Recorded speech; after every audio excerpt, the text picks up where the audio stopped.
It began with a sandstorm.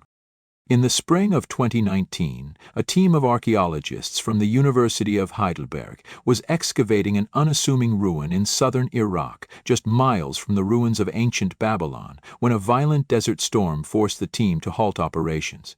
But as the winds shifted and sand lifted from a previously overlooked mound, something caught the light. It wasn't stone, it wasn't bone, it gleamed. They had found metal. And not just any metal. This was something strange. It had the luster of polished bronze, but didn't tarnish, even under extreme exposure. The artifact was embedded in a subterranean structure buried deep beneath the sands, an angular construct that didn't match any known Babylonian architecture. It was symmetrical, mechanical, deliberate. What they had uncovered would later be called the Babylon mechanism. After weeks of excavation, the team unearthed a sealed chamber 30 meters below the surface, accessible through a spiral shaft cut with mathematical precision. What awaited them inside was not the tomb of a king or the remnants of a temple. It was a room filled with cogs, rods, and crystalline conduits embedded in what appeared to be a rotating platform. It defied all understanding. The inscriptions around the chamber were written in cuneiform, yes, but in a dialect no scholar had ever seen. Certain glyphs appeared to spiral inward, as if encoded with motion. Others glowed faintly when exposed to light, hinting at some unknown form of photonic reaction. What disturbed the researchers most, however, was the mural on the back wall. It depicted a man, not a god, but a man, standing before a great machine that hovered over a city of fire and shadow. And in his hand he held what looked unmistakably like a control lever.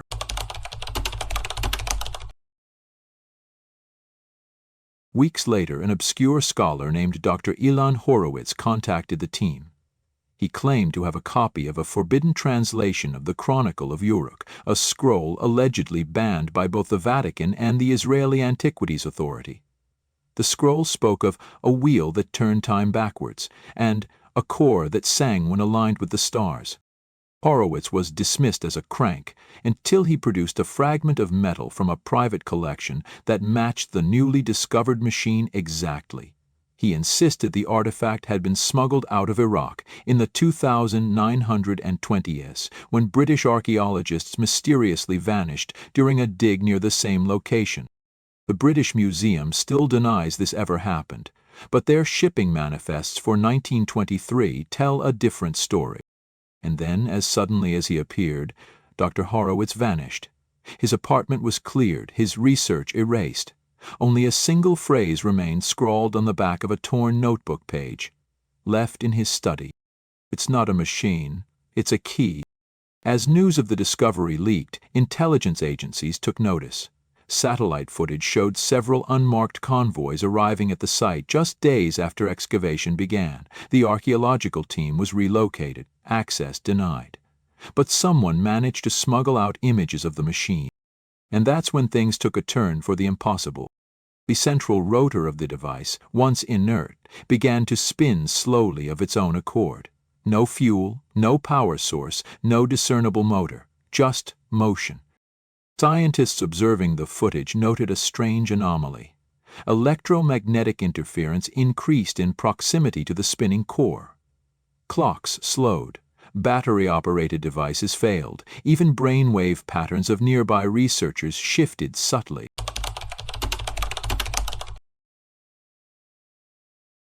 Misdirection. Fear. Whoever or whatever had designed the machine had built it not as a tool, but as a warning. An independent linguist named Dr. Yusuf al-Hakim cracked the outer layer of glyphs using a comparative algorithm based on Sumerian star charts. What he found was chilling. The inscriptions described celestial alignments and windows in time. When the eye returns, the lock will open. Some now believe the eye refers to a celestial body, possibly a rogue planet or something more obscure, but in Babylonian myth, the eye of Marduk was said to be a divine watcher, a star that came not from the heavens, but from beyond them. The machine may not just be ancient, It may be cyclical. And then the seismic readings began. Beneath the chamber, a deeper shaft, undocumented, began emitting pulses, harmonic frequencies spaced precisely apart. Some likened them to sonar, others to language. Documents recovered from a declassified Soviet archive describe an eerily similar machine found in the ruins of Nineveh during the 1950s. The KGB had dubbed it the time furnace and sealed it under concrete. Why? Because several test subjects reportedly experienced what they called time leakage, moments where they perceived events out of order or heard voices from non-existent rooms. The Babylon mechanism may be part of a larger network, scattered remnants of a forgotten technology designed to interface with the fabric of time itself. And there are signs others knew. The Roman historian Tacitus wrote cryptically of a device in the East that changed the flow of days. The Library of Alexandria's missing scrolls were said to include diagrams of stars not in the sky and movements of a great machine left by gods or devils. The Vatican's Index Liborum Prohibitorum, their list of banned books, contains entries describing engines of Babylon that grant men knowledge of days yet to come.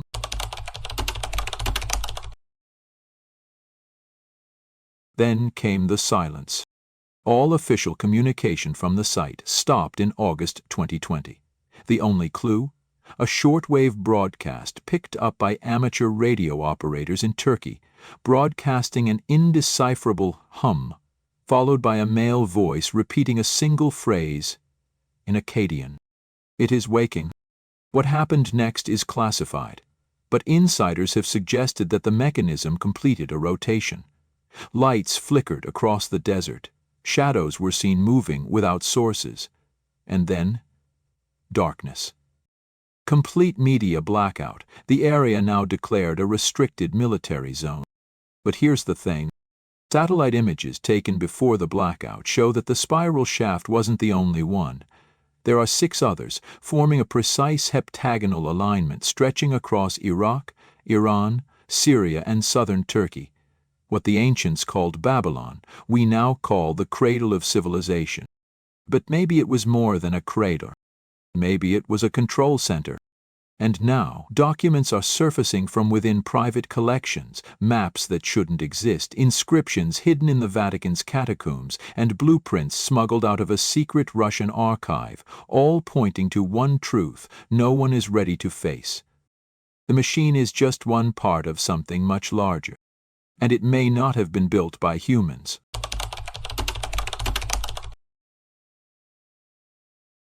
Satellite imaging revealed the shocking geometry: 7 spiral shafts hidden beneath the desert sands, each aligned to a point on an ancient stellar map known only to the Chaldeans. Their positions matched not only constellations, but precessional nodes, spots in the sky tracked over thousands of years due to the Earth's wobble. This meant one thing. The creators of the Babylon machine understood axial precession, a phenomenon only officially discovered by Hipparchus in 150 BC. But the chamber beneath Babylon predates that by at least 2,000 years. Or worse, it doesn't belong to any known timeline at all. Following the blackout, an anonymous antiquities dealer in Istanbul leaked a partial translation of the Scroll of Namtar, a forbidden Babylonian text long thought lost. The scroll, never officially published, describes a machine of days placed beneath the earth by the Anunnaki, beings who walked among men but were not born of earth. According to the scroll, they brought the time eye, sealed in 7 gates. Only when the stars cry out in resonance shall the eye open again and the cycle begin anew. The description eerily matches the strange hum detected by radio operators before the blackout, the same frequency found in the rotating Babylon mechanism. Worse, it implies that the device isn't dormant. It's waiting. More clues came from an unexpected place: the archives of the Hermetic Order of the Golden Dawn, seized during a raid in London in 1937. Among the artifacts was a tattered manuscript titled Calendarium Primordium, the Prime Calendar. It referenced Babylon not as a city but as a terminal, a point of connection between the above and the below. time and not time. Diagrams inside the manuscript mirrored the machine's heptagonal layout and showed lines stretching to Peru, Antarctica, and Easter Island. These weren't random. They matched Earth's telluric currents, natural energy pathways once worshipped as dragon lines or ley lines. This suggested a horrifying possibility. The Babylon mechanism wasn't a standalone device. It was part of a planetary network.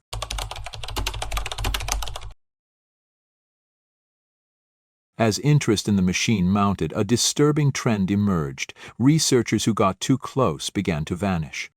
Dr. Helena Marcasi, who led a controversial study linking Mesopotamian texts to quantum field theory, disappeared from her hotel room in Geneva. No signs of forced entry. Her laptop was found submerged in the bathtub, its hard drive magnetically wiped. Her final email? One sentence. Sorry, it's not just ancient, it's outside time. Elsewhere, a linguistics expert translating inscriptions from the chamber reported hearing a second voice while reading aloud. An echo, speaking a language no one else could hear. He quit the project. He now lives in seclusion, claiming the machine is still communicating with him, in dreams. Then, from within the vaults of the Vatican's Archivum Secretum came the most startling evidence yet, an untranslated 13th-century scroll labeled Machina Babylonica.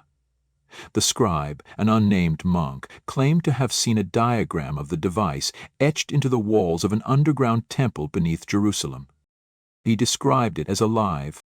The scroll included a prayer not to God but to the machine itself. O gears of the great reckoning, do not turn until the stars align and flesh is not undone. Modern theologians called it heresy. But the prayer perfectly matches an incantation found in the scroll of Namtar. Two sources, separated by 2,000 years, one in Latin, one in Proto-Acadian. Unless, of course, time isn't linear at all.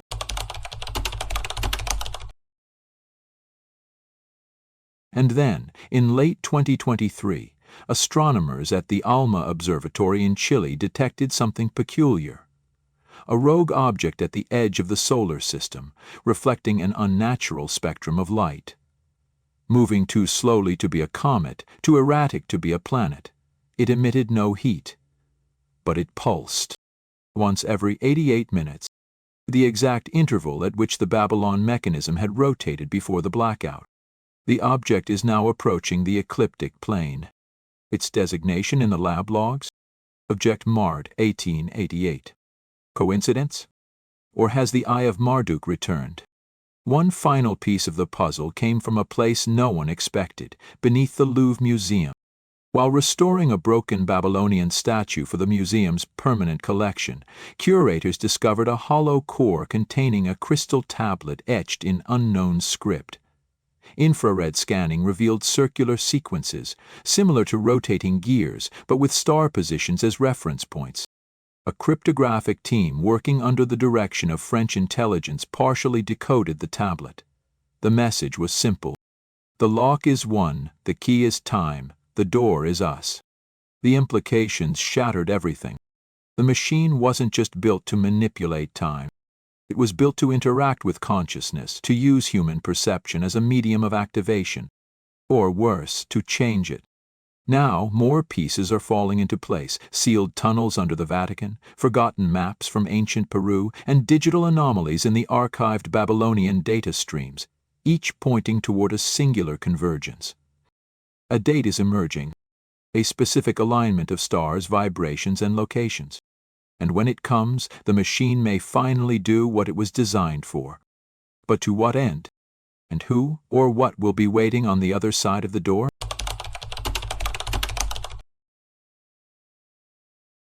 The machine in Babylon had not moved in over 4,000 years, until now. Shortly after the object Mabmar A88 entered the ecliptic plane, seismic sensors near the original excavation site recorded a rhythmic tremor. Subtle, pulsing, as if breathing. No tectonic activity, no surface cause. Teams were sent, but the entrance was no longer accessible. The tunnel had collapsed, or rather, it had sealed itself. Above it, a dark mist began to form, visible only under infrared. Locals spoke of a smoke that hummed. What satellites recorded was more troubling.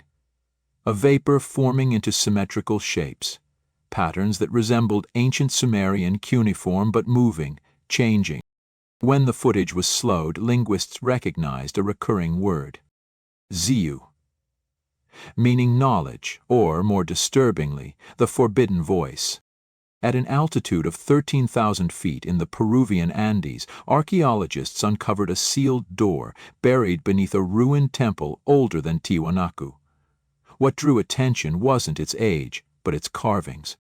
There, etched in perfect symmetry, was the same spiral gear design found in Babylon. More than that, the door had no keyhole, no latch, no physical means of entry. Instead, it had 7 glyphs surrounding a central circular depression.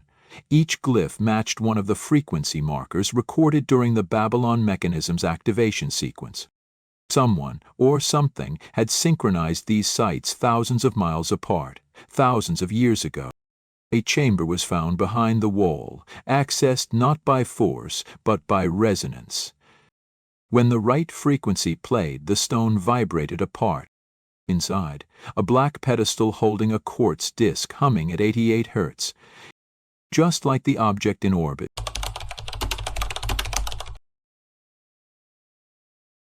Around the world, people began reporting the same dream. They stood in a vast corridor lit by a pale artificial light.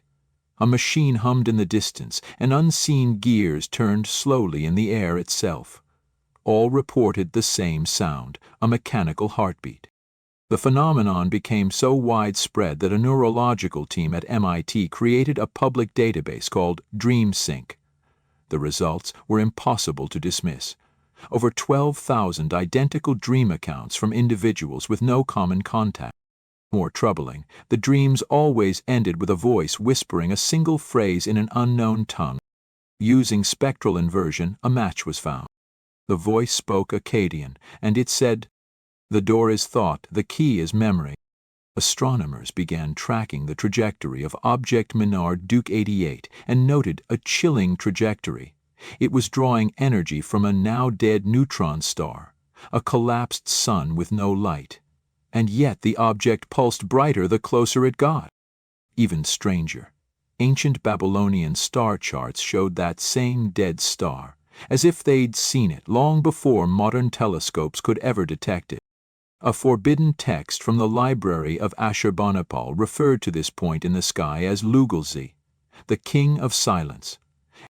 It warned that when the silent king sings once more, the world will echo backward.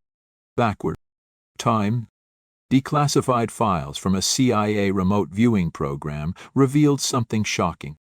In 1978, several subjects were tasked with viewing the oldest machine on Earth. All drew variations of the same vision. A vast chamber beneath the sands, a machine with concentric rings, and a council of figures with no faces, 9 in number, observing from within mirrored columns.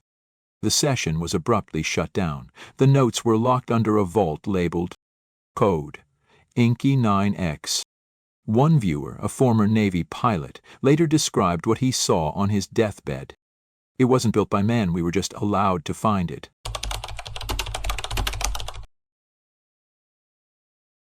Back at the sealed chamber in Babylon, the research team used resonance mapping and discovered something terrifying.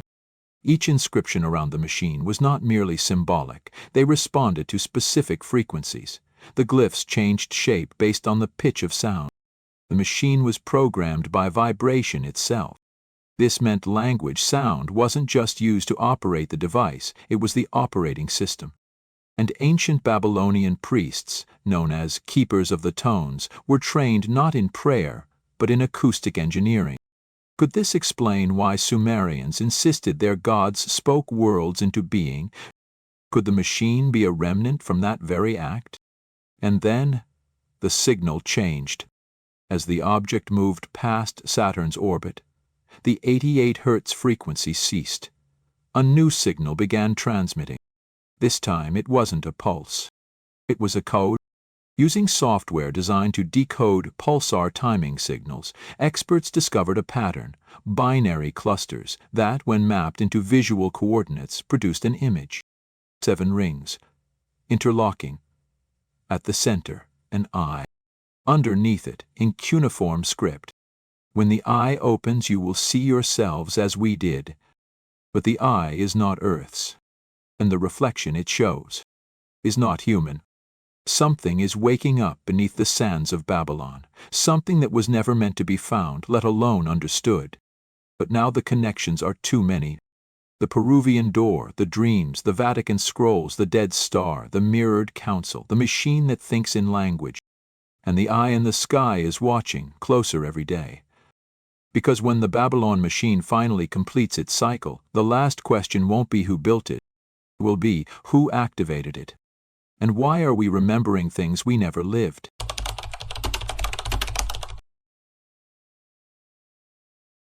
The past is not behind us, it is beneath us, waiting to wake. Inscription found on the underside of the Babylonian core panel. On May 13, a breakthrough occurred. A team of quantum linguists working in a clandestine facility in Greenland succeeded in decoding a full sentence from the humming machine using an AI trained on ancient Akkadian, Sumerian, and non-human phonemes embedded in the 88 Hz signal. The machine had not just been transmitted, it had been speaking. The translated sentence, "This is not the beginning." The sentence repeated, but never identically. Each iteration shifted slightly, as if correcting itself. The Babylon mechanism was learning. And then it asked a question. Is the receiver conscious? No one could answer. But a moment later, seismic activity resumed beneath the original chamber. The machine was listening, and it now knew we were listening too. While the world's attention focused on the Middle East, a leak emerged from deep inside the Vatican, specifically from Sublevel 13, known unofficially as the Infernum. A document dated 1489, attributed to a condemned Jesuit named Marcus Sabelli, described a metal heart buried in Babel's ruin that would awaken when the three voices aligned. He described a sky-born eye, a dreaming stone, and a priest with no soul. The document ended with this chilling line, "And when the mechanism stirs, the dead will remember they were never born." Sabelli was burned for heresy, but the document, redacted then buried, was labeled with a cipher, '0, the same designation used in the CIA's remote viewing sessions from the 1970s. Different continent, different century, same code.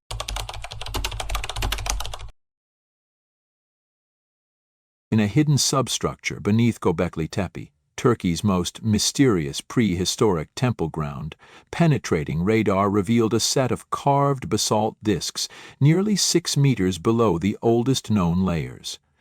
One disc, when cleaned, displayed a perfectly preserved replica of the Babylonian machine's resonance glyphs. It wasn't just that the machine's design was duplicated. It was older than Babylon by nearly 6,000 years.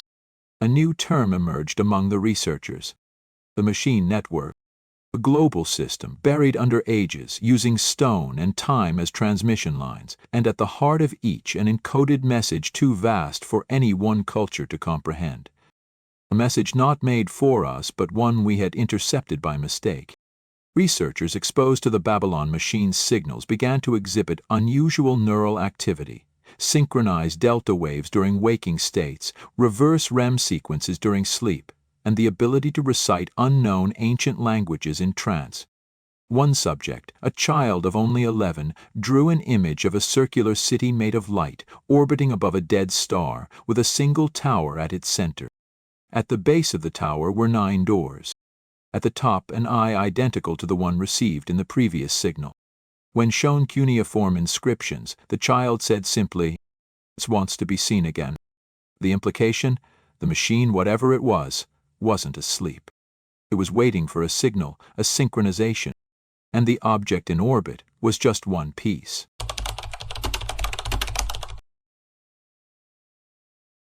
In a joint effort between quantum physicists and archaeosymbologists, The latest code sequence extracted from the Babylonian machine was run through predictive AI modeling.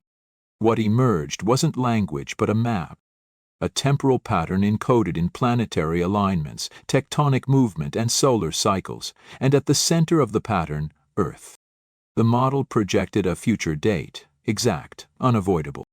June 21, 2025, the summer solstice. That was the moment of convergence, when the vibrational frequencies of the machine, the orbital object, and the global sites would overlap. What happens then? The last line of the decoded message simply read, "Recall sequence initiated." Not information, not memory, but reality itself. A final theory emerged from a controversial manuscript found in the ruins of the Library of Hattusa. The ancient world wasn't destroyed by natural disasters. It was rewound, reset. Each activation of the Babylonian mechanism pulled the timeline back, not forward, a cosmic undo button triggered when the equation between knowledge and consequence tipped too far. The flood myths, the burning skies, the gods abandoning men. They weren't stories. They were system logs. On June 1, 2025, the signal from object MARD 888 ceased. Satellites lost visual contact. The object vanished from orbit, not drifted, not destroyed, vanished. At that exact moment, the Babylonian machine stopped vibrating. And then it turned. Not moved, turned, as though facing a different direction. No mechanical means, no gears, just a silent rotation that revealed a new symbol. An hourglass? Empty. And in the Peruvian chamber, the quartz disk shattered. In Göbekli Tepe, the basalt rings began humming. And in dreams across the globe, people began hearing a new voice. When they remembered, though they'd never heard it before, he whispered, "You've been here before. There are machines buried under our feet, older than nations, older than blood. They do not tick forward like clocks. They tick backward. And now the countdown has reached 0. But not for destruction. For reassembly. Of a world we were never supposed to forget. And a truth we were never meant to survive.